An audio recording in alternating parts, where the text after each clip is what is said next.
Hello everybody, welcome back to the channel, or welcome if you're new here. I'm Paula and my channel is PJ Danita Trends, and today we're going to be doing a book review on The Housemaid's Secret by Freida McFadden. So I'm going to go ahead and jump into it. I'm not going to give away too much, but I will say just right off the bat, this was a really good book. The prologue in the beginning, the first sentence just hooked me. These are some notes that I have that I'm gonna be sharing with y'all. But let me just say this. The main character in the story is Millie. And Millie is a housekeeper. But let me just read the first sentence. It says, "Tonight I will be murdered." How can you not be invested in that? I mean, they had me from the first line. And then she goes on, "Lightning flashes around me, illuminating the living room of the small cabin where I'm spending the night and where my life will soon reach an abrupt end." I'll just stop right there. When I read that, I was like, okay, I'm all in. So this book takes place, she lives in New York. I'll let you know that. And of course, it's quite evident that she's a housemaid.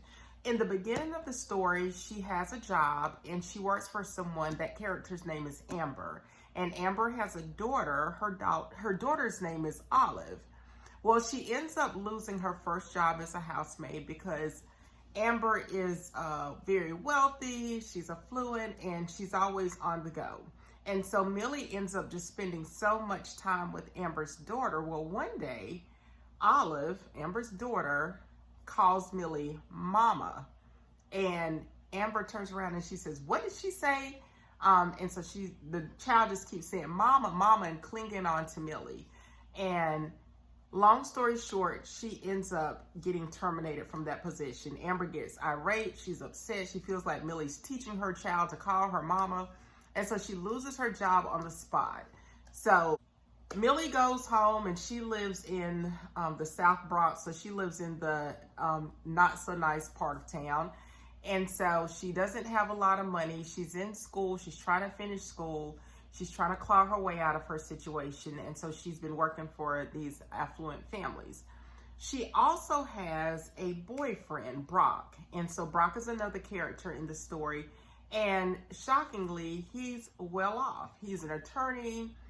Very handsome looking guy, has a really nice swanky apartment in the nicer part of New York, I'll say that. He's absolutely in love with Millie. And so he wants her, he keeps trying to convince her to come move in with him. But she shies away, she's like, no.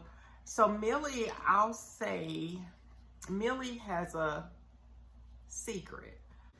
Brock keeps trying to convince her, you know, he at some point in the story tells her how much he loves her and wants her to come and stay with him. He wants her to meet his parents. He wants to meet her family. And she keeps sharing her thoughts throughout the story. Part of the reason that she's a housemaid, a housekeeper, and part of the reason that she struggles at one point in the story to find another job is because she has a background. She has a criminal background. So I'll just leave it at that. So she alludes to that several times in the story. So of course, Brock is not aware of her background, and that's why she doesn't want him to get too close to her, because the closer he gets to her, even though he seems like the perfect guy, looks handsome, is well off, is doing really well, the more likely he will be to discover her past. So anyway, long story short, she loses that first job, and so she's desperate to find another job. The problem is most of the housekeeping jobs require a background check, and so she knows that the minute they see what's on her background, she's out of the running. Well, as luck would have it, she goes and meets with this one guy, and he lives in a penthouse in Manhattan. She gets there. She's on the top floor, the door is open, and his name is Mr. Garrett. So Mr. Garrett and Mrs. Garrett, the two live there, or do they? But anyway, the Garrett, long story short, she gets there, she does a tour, and he's saying, yeah, I'll need you to do the cleaning. You know, she talks about, well, I can do the laundry, I can have you preparing meals for us. And she's like, okay, wonderful. But she's looking around the penthouse and she's thinking everything here is spotless. You know, I don't know why they would even need me to be here.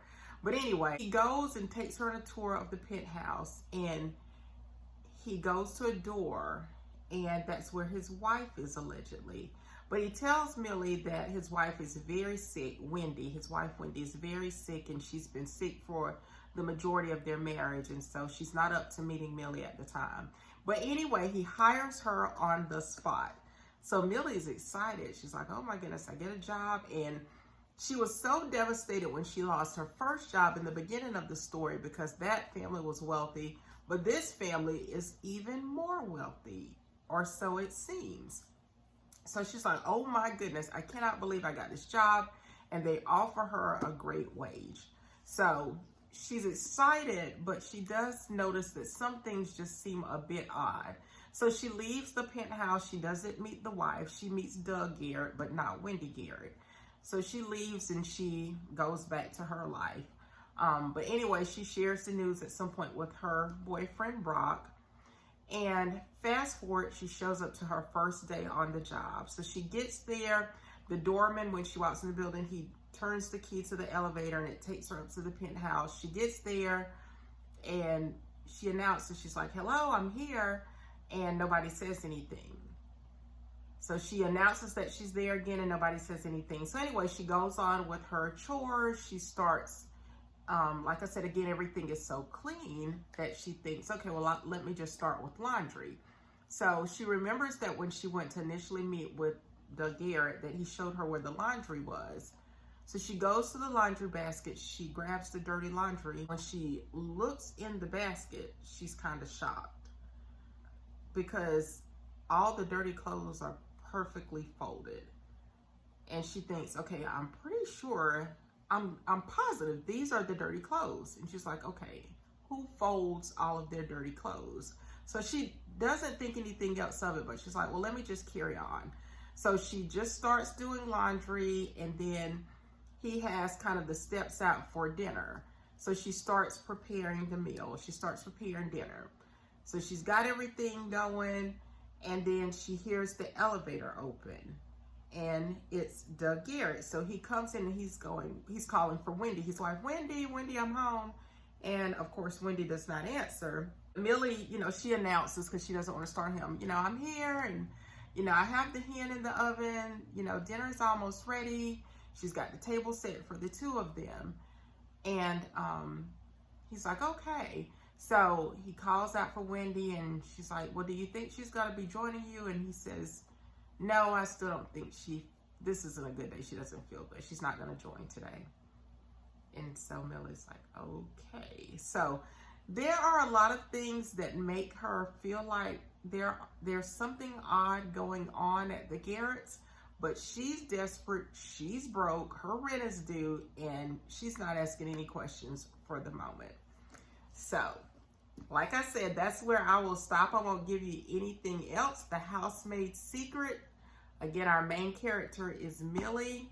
Millie has a questionable past herself, but the Garretts that she worked for, there's something odd going on there. So, how would I rate this book? I would rate it a 5. It was, again, one of those books where I just could not put it down. I started carrying it everywhere I went.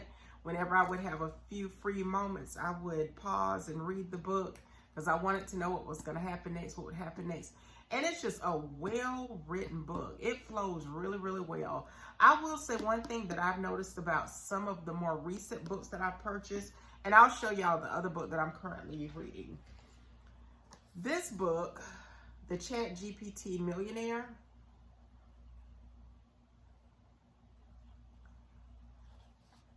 I will say a trend that I'm seeing now is that a lot of people are relying on ChatGPT to write books, and you can tell the difference between the human factor and when ChatGPT is used to write a book. And this one is just, the level of detail is there. It's just an amazing book, and it's well. So that is it. Thank y'all so much for watching. If you liked the video, hold on, my lighting went out. Let's see. Oh.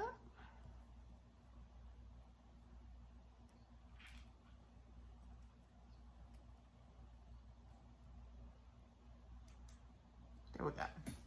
So that's it. Thank you all so much for watching. If you liked the video, don't forget to give it a big thumbs up, subscribe, and turn on your notification bell so that you don't miss any of my videos. I will probably do a review on this book next. So come back if you're interested in the ChatGPT Millionaire. And I will, of course, talk to you in my next video. Bye for now, everyone.